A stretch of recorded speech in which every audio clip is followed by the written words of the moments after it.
నాయీ బ్రాహ్మణులకు చట్టసభలలో అవకాశం కల్పించడంలో స్వాతంత్రం సిద్ధించి 8 దశాబ్దాలు అవుతున్నప్పటికీ కూడా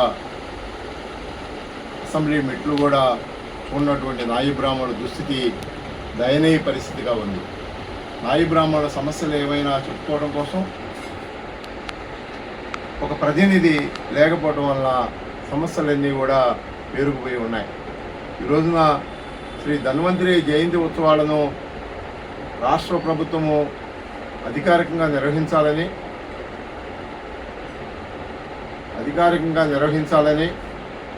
అలాగే ప్రతి జిల్లాలో కూడా ధన్వంతరి విగ్రహాలను ఏర్పాటు చేయాలని జీవో విడుదల చేయాలని కూడా నేను తెలియజేస్తా ఉన్నాం.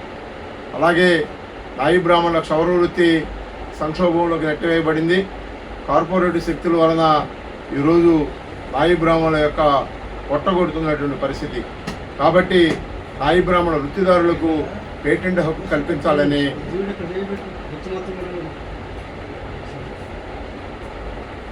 అలాగే ఈ రోజున మరి ఆటో డ్రైవర్లకి మరి 15,000 రూపాయలు కూటమి ప్రభుత్వం ఇవ్వటాన్ని స్వాగతిస్తూ ఉన్నాం.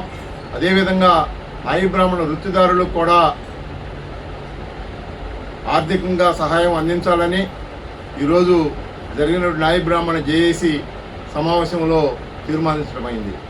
అలాగే ఈ రోజున పట్టాదారు పుస్తకాలు లేక అనేక ఇబ్బందులు పడుతూ ఉన్నారు నాయీ బ్రాహ్మణులు. మరి ఈనామూముడికి పట్టాదారు పుస్తకాలు ఇవ్వాలని, మరి వృత్తి సంక్షోభంలో పడినందుకు నాయీ బ్రాహ్మణ ఫెడరేషన్ ద్వారా 10 లక్షల రూపాయలు సబ్సిడీ రుణాలు ఇచ్చి వృత్తిదారులను ఆదుకోవాలని ఈ సందర్భంగా తెలియజేస్తూ ఉన్నాం. అలాగే ఈ రోజున సమస్త జీవన రంగాల్లో కూడా ఈరోజు నాయీ బ్రాహ్మణుల దుస్థితి దయనీయ పరిస్థితిగా ఉంది.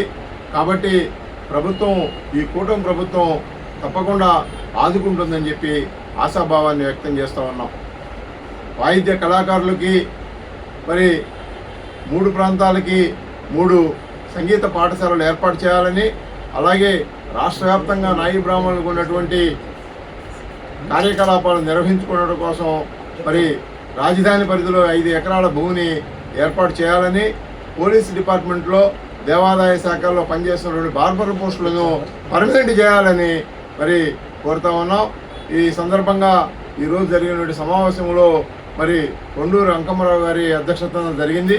ఈ సమావేశంలో ముఖ్య రాజు గారు, మల్లికార్జున గారు, అలాగే తిరువళ్ళూరు హరినాథ్ బాబు గారు, మరి గంగాధరపు భాస్కర్ గారు, బాజీ గారు, శ్రీమనారాయణ గారు, రవీంద్ర గారు అందరూ కూడా పాల్గొని ఈ కార్యక్రమాలని జయప్రదం చేసేందుకు వారికి ప్రత్యేకంగా ధన్యవాదాలు తెలియజేస్తాను.